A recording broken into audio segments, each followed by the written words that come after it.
Recently, I was shown a video of someone playing a game called Five Nights at Freddy's. I was instantly fascinated by the way the story was being told and haunted by the mysteries it held. I began to investigate further and found that there was not one but 3 of these games, and much of the story was in debate. I also saw something in the game's ambiguous story that no one else appears to see, and it began to itch at me.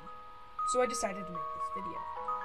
This is the story of Five Nights at Freddy's, as I see it.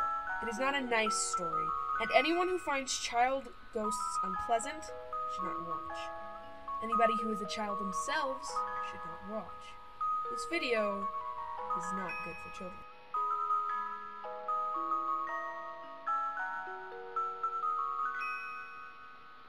Sometime in the 1950s or 60s, a locally owned family restaurant aimed at kids opened.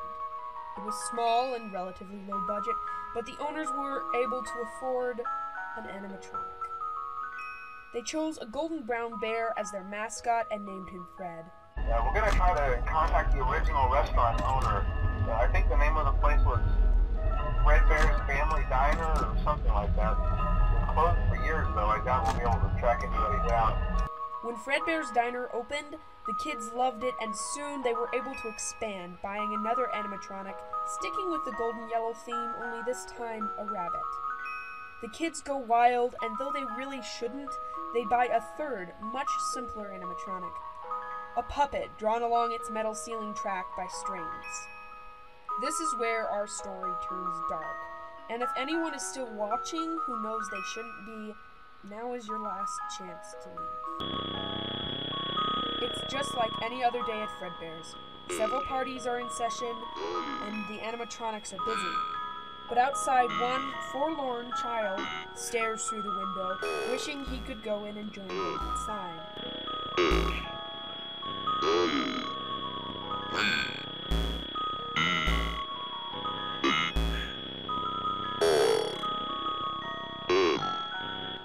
Behind him, a car stops, and out comes a man who at first comforts the child, then takes him into the car, murders him, and drives away, leaving only the confused soul of the child behind, watching the party continue on, unaware of what has happened just outside its doors.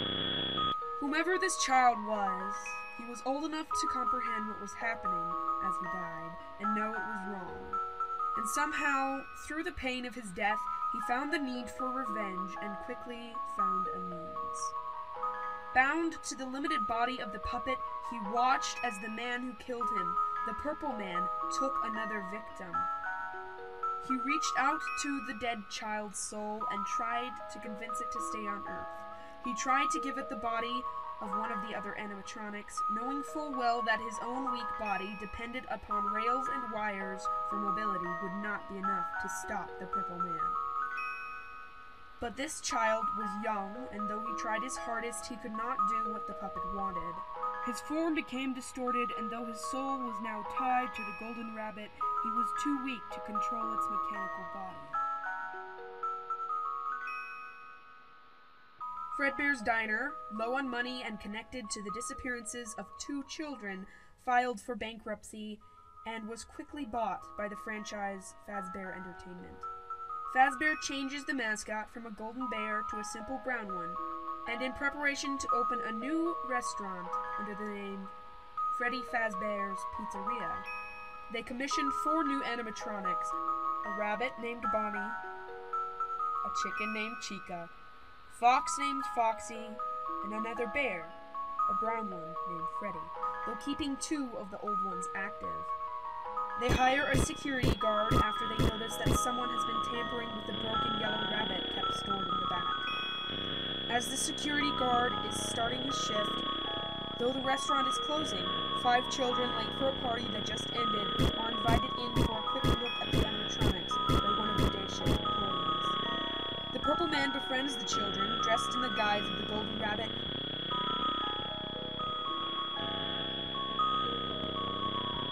and kills all 5 of them before locking the doors and saying goodbye to the last day shift employee.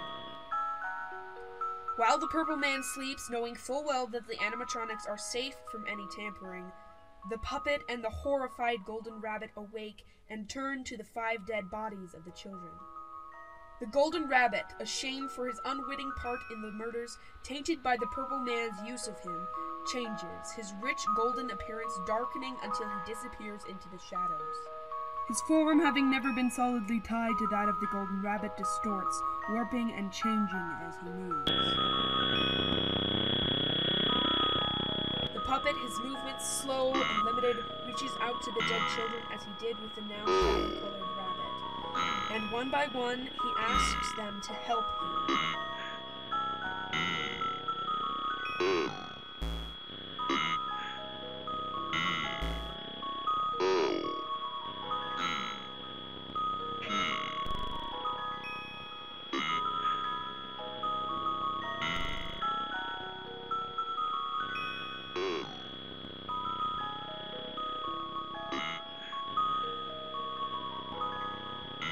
But this time, he is taking no chances, and one by one he moves the dead children's bodies and stuffs them into the lifeless animatronic frames of Bonnie, Chica, Foxy, Freddy, and finally, the older Golden Freddy.